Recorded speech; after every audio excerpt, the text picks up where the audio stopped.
Hey BTP fans, Robbie here with one of our BTP artists. Ike. And today we have these awesome dwarves. Yeah, these are iron breakers, and the client wanted a non-metallic metallic look. And so we're trying to have that look of metallic colors without using the metallic paints, of course. These are iron breakers, so I went with a more of a using somber gray, went more of an iron rather than silver for their armor, and then I went with gold to try to on their shoulders and little details.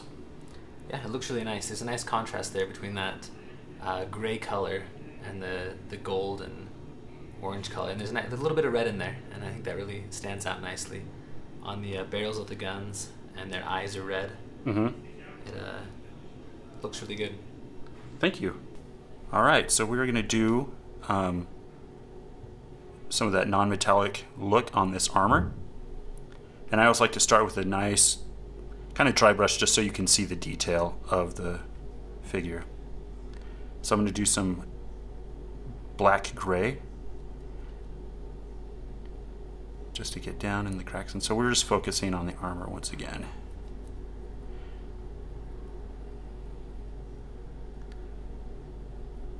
It's pretty liberal application. So once again, I'm going to go for that iron look rather than the silver.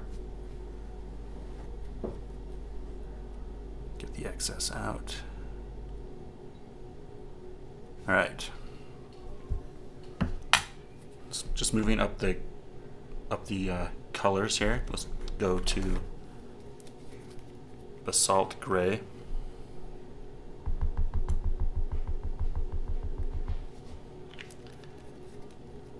We're just going to go up the scale of grays. Just dry my brush off.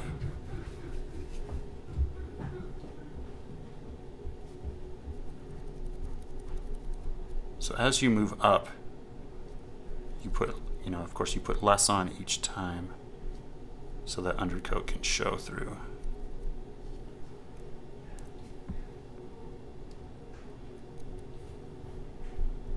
A little much there.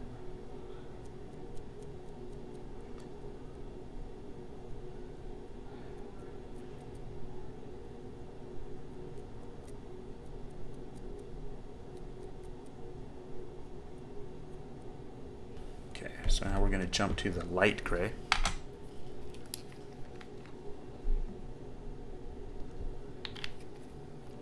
I'm just going to do almost a ghosting of this. What I like to do is charge my brush and then get a lot of that pigment out.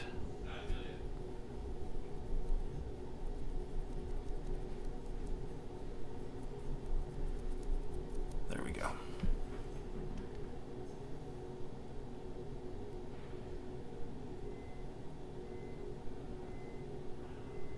So I'm trying to get it below that raised detail.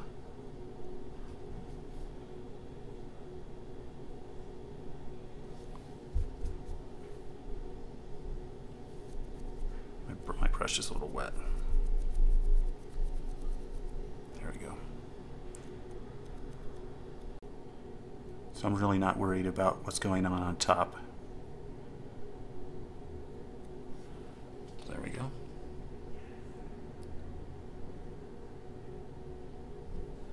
And let that dry. We're going to do a wash of somber gray or shadow gray. This will give it more of a cool iron color as opposed to silver for the under section.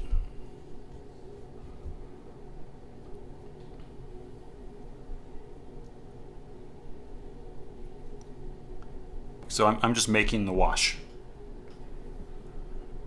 And I kind of like painting on my hand. Then you can kind of see what you've done before and see how that wash is going to turn out.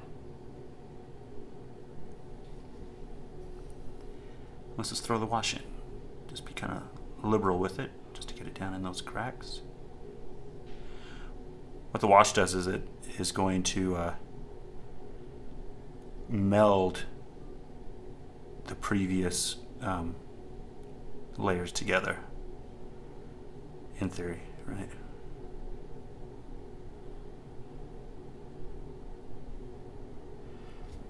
I just gotta let this dry. This might take a minute. All right, so the somber gray wash has dried, and it took out a little bit of detail, even though there's a little bit there. So I'm just gonna go through and do a little bit of highlights just to get that look of metal back.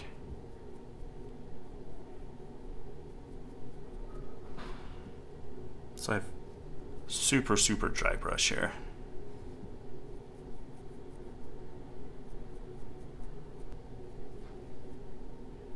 Alright. Good. That's the basalt. Get some light gray.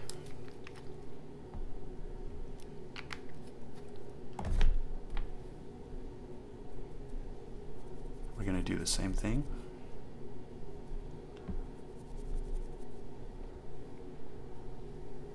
So right in here. Just kind of pick out places where you think or imagine the light is hitting.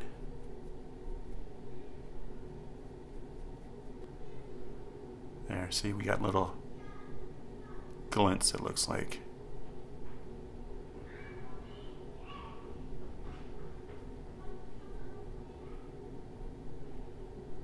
Okay, now let's hit it with a really light gray. It's called wolf gray. I'm going to switch brushes to just get a smaller brush, because I'm just going to do a little bit of detailing here.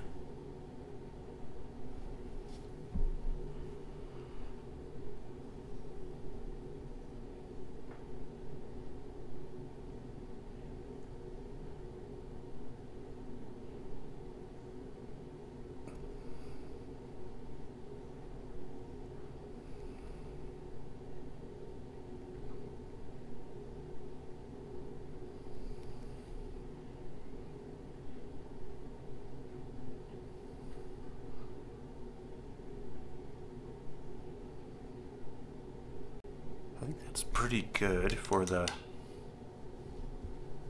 undercoat. I mean the lower section. Now we're going to do gold on the top. So I'll just start with a darker color. And this is going to be Parasite Brown. And I like using a little flat brush to do this.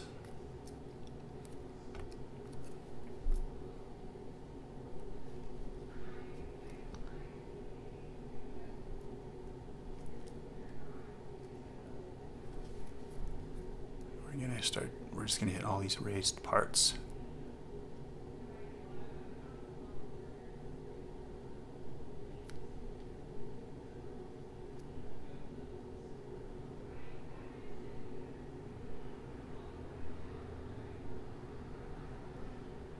This is going to be the base of our gold.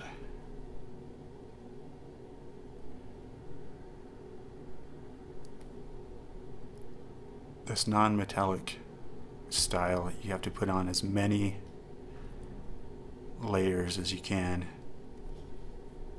But then you have them showing through, of course.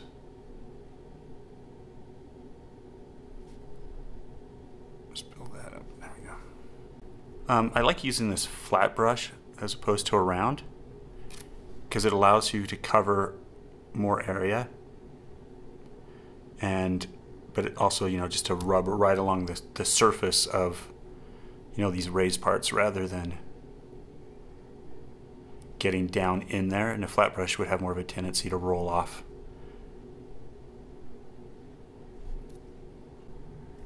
There's the parasite brown.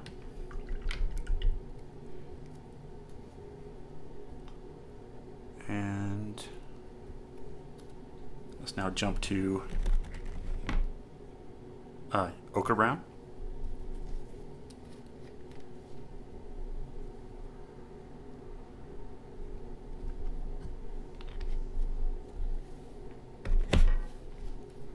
Okay, so now we have to start making some choices because we have, you know, the parasite brown wherever we want the gold to be, but we do want some to show. So since it's darker, I'm going to leave it along these edges.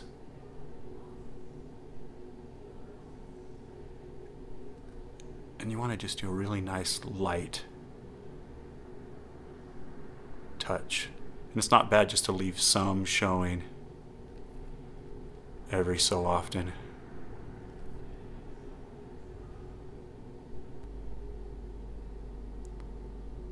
I think it's best to leave that parasite brown at the very edges.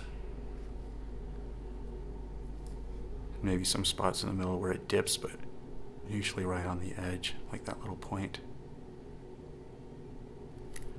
Maybe those points like that.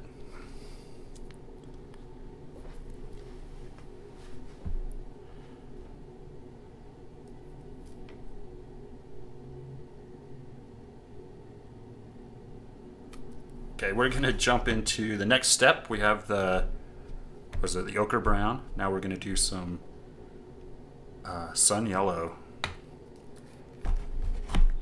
All right.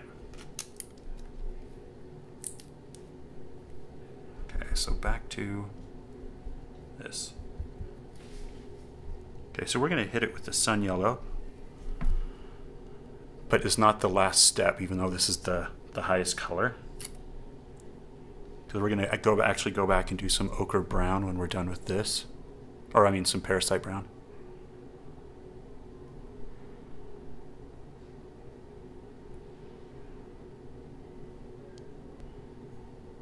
Maybe we won't have to do that ochre again. Enough showed through that I think it's going to work out.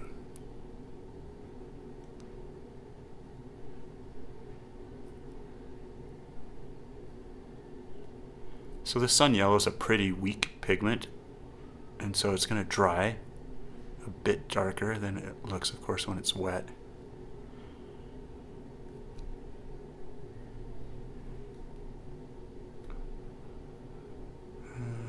Let's see. So this is when you can start throwing in kind of some lines that would be how, you know, metal would reflect. And just make sure they're consistent and that they go through, you know, an area like that, so that illusion of metal is maintained, like I did here.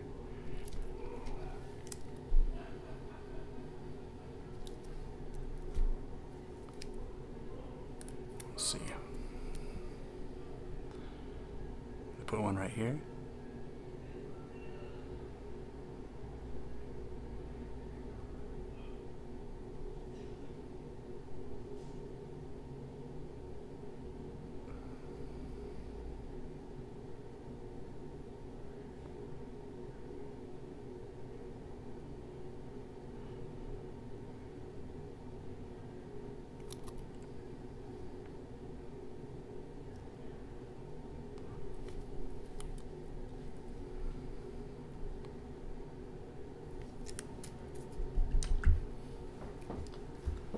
Alright, now I'm just going to get out a little detail brush.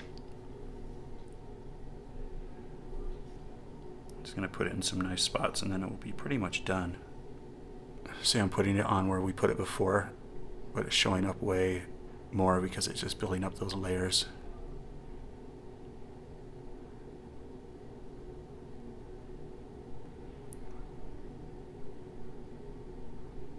At this point, you probably could go as crazy as you wanted to kind of play with that reflectivity of gold.